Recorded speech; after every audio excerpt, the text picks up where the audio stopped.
In this episode today, I'm going to talk to you about how you can jive, how you can chill, how you can feel it with your prospects and build amazing rapport on every single conversation.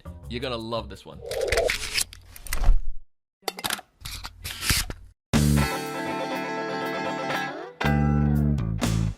Hey everyone, welcome to another great episode of the Sales Evangelist podcast. I'm your host, Donald Kelly, the Sales Evangelist, and I'm so excited for another great episode. I'm so excited to be here with you today. And as I mentioned there in the teaser, you probably heard my little guy. He's making a little bit of noise here. My son's in the studio with me recording, and he and I are building some great rapport with you, and hopefully this episode can help you in your efforts as you're connecting with your prospects today. If this is your first time watching one of our videos, go ahead and hit that subscribe button. And if you're listening to this podcast for the first time, I want you to do a couple things. One, subscribe to the podcast. Two, leave us a rating and review. Actually, there's a bonus that I want you to do. I want you to tell somebody else about the show. That's the greatest way that the podcast has been growing. When people tell their friends, their colleagues, their coworkers, cousins about how the show's been helping them. So do those few things, and I'll be greatly appreciative of that.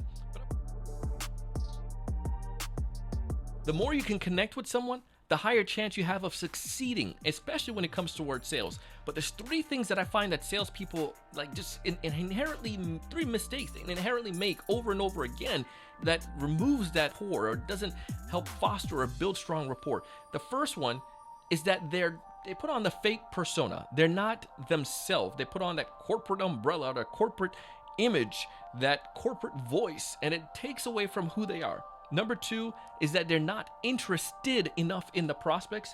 And then number three is that they don't listen enough. And I know this sounds basic. They listen so much to talk about themselves as opposed to listen to be able to have dialogue. There's a bonus tip that I'm going to give you as well. It's a super easy one. All of these things could be things that you could change and start using right now, and you could practice in your own sales career, your own conversation. The first one is just being you. Oftentimes, again, we find salespeople being that corporate Steve or that salesperson, that Mary, she is the corporate voice of the companies per se. Like, you're representing the organization, but you don't necessarily have to sound like the robot on the voice message, right? And what I mean by this is like they get on the call, they're like, hi, this is so-and-so. And it's like, that's not how you talk to your friends. And I'm not saying you need to be totally chill like if you're hanging out with your buddies at Denny's. However, you can just still have normal conversation, like saying, hey, good morning, this is Donald with TSE. That sounds different than, hi, this is Donald with TSE. Like, it's just, that sounds too salesy. It sounds too fake. And if I can't make that connection with you again, you're gonna get kicked out of the tribe. Do you want to get kicked out of the tribe? No, you don't. You want to get inside the tribe. You want to get inside of that account. You want to get inside of their inner circle. You want to be a part of them where they feel like they trust you and they're willing to divulge information to you, because that's going to be critical. So be you, be yourself. My friend Dewan Brown talked about this. I had him come to my a class that I do guest lecture at Brigham Young University, Idaho. And Dewan mentioned like this same idea that if you see me on LinkedIn, you're going to get the same person on LinkedIn as if you get when I'm doing a conversation with you as a prospect or if I'm talking to my friends. And that's important, again, that we master that and we learn how to do that, because it is just a vital human thing. So once you get on your next call, just think about it. Just stop for a second and think, am I sounding like a corporate robot or am I being Donald Kelly? Number two is being interested rather than being interesting. And what I mean by this is like when you're trying to be interesting to someone, you talk about yourself, you talk about your company, you talk about how amazing your tools are, your accolades, and all of these things that is only important to you. Your prospects don't necessarily care about that. And okay, maybe it could be beneficial to them in some way, but the point is, like, if you're focusing so much on you don't give them the opportunity to talk about themselves. And that's what people love to talk about. They want to talk about their own business. They want to talk about their career. They want to talk about some of their challenges. Give them the opportunity to do that. And the way you can do it is by being interested in that or in them. If you're going to meet with an executive or someone from an organization, what you can do is just go on Google and search that individual. You probably find videos about them, articles, or you might find them on podcasts. it would benefit you to listen to that podcast to find information. So say, for instance, I'm speaking with an executive, a chief revenue officer, and the revenue officer was on a podcast that I favor, or a podcast that I think would be beneficial. I go listen to that podcast and I would hear something that maybe she brought up. And if that's the case, I can then bring that into the conversation. You're like, hey, Jane, I'm on the podcast with so-and-so. You mentioned how you got started in sales and you did so-and-so and so. When I first started, I had something similar towards that. I mean, how did you get past that? How did you overcome that? I know that you guys didn't elaborate on that on a podcast. That's a way that I can build a rapport. It's about them, and I'm interested in her. If I'm interested in her, more than likely, she's going to be more interested in me. She's going to want to hear about my experience with that as well.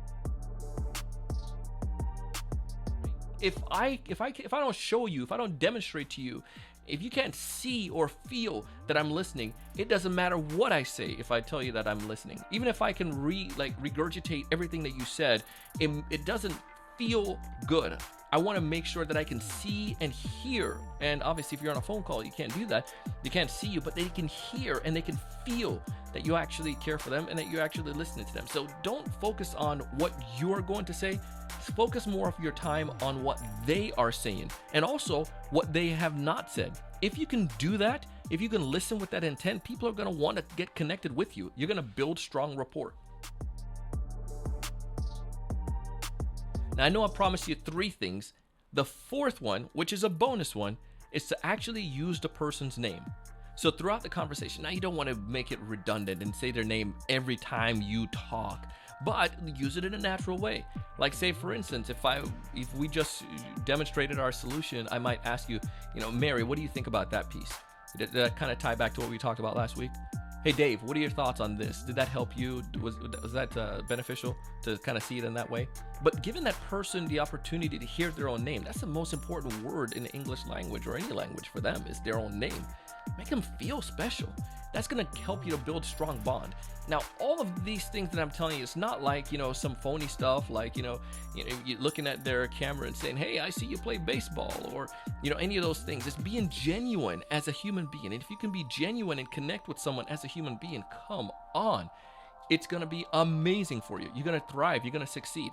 Now, hopefully one of these points was able to help you, and maybe you could take some of these and apply them to your sales process and the way that you sell. But if there's one thing that made a difference, go ahead and let me know. You can find me on LinkedIn, Donald C. Kelly. Listen, I want you to tell somebody else about this as well so that they can find benefit. Anyone else on your team, share this episode with them. And also, just finally, when it's all said and done, I want you to make that strong connection. Now, as we go throughout the series, you're going to get a chance to connect and hear from other sales reps and sales leaders and experts who talk about their experiences building rapport and tips that you can take so you can build better rapport with your prospects. When it's all said and done, I want you to find more of your ideal customers. I want you to take advantage of our sponsors, because they're giving amazing offers and deals that can really help you as a sales professional. Tools that can help you to build better rapport. I want you to be able to have better conversations. I want you to be able to close more deals, but most importantly, I want you to be able to raise your level of thinking and go out and do big things. Thanks so much for watching.